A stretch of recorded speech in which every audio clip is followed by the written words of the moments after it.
ആലപ്പുഴയിൽ ഹൈബ്രിഡ് കഞ്ചാവുമായി പിടിയിലായ യുവതിയടക്കം രണ്ടുപേർ പിടിയിലായ സംഭവത്തിന്റെ കൂടുതൽ വിവരങ്ങൾ ഇപ്പോൾ പുറത്തു വരികയാണ്.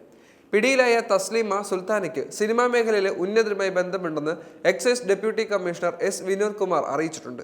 തന്റെ കയ്യിൽ നിന്നും നേരിട്ട് ലഹരി വസ്തുക്കൾ വാങ്ങുന്ന 2 പേരുടെ വിവരങ്ങൾ തസ്ലീമ വെളിപ്പെടുത്തുകയും ചെയ്തു. കെണിയൊരുക്കി 3 മാസം കാത്തിരിക്കാനാണ് ലഹരിക്കടത്ത് സംഘത്തിന്റെ മുഖ്യ കണ്ണിയായ തസ്ലീമ സുൽത്താനയെ എക്സൈസ് ആലപ്പുഴയിൽ എത്തിച്ചിരിക്കുന്നത്.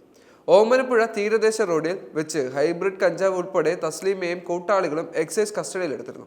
2 കോടിയിലധികം രൂപ വിലമതിക്കുന്ന 3 കിലോ ഹൈബ്രിഡ് കഞ്ചാവ് ഇവരിൽ നിന്ന് കണ്ടെത്തുകയും ചെയ്തു പോലീസ്.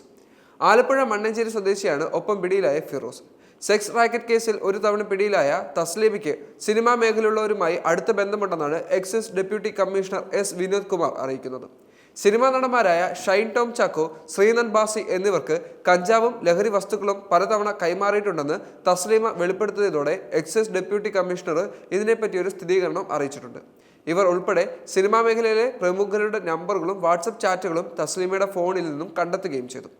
ഏതാനും സിനിമകളിലും തസ്ലീമ മുഖം കാണിക്കുകയും ചെയ്തിട്ടുണ്ട്. കണ്ണൂർ സ്വദേശിയാണെങ്കിലും ചെന്നൈയും കൊച്ചിയുമാണ് താവളം. ആലപ്പുഴ ടൂറിസം മേഖലയിൽ വിതരണം ചെയ്യുന്നതാണ് ഹൈബ്രിഡ് കഞ്ചാവെന്നും പോലീസ് കണ്ടെടുത്തു.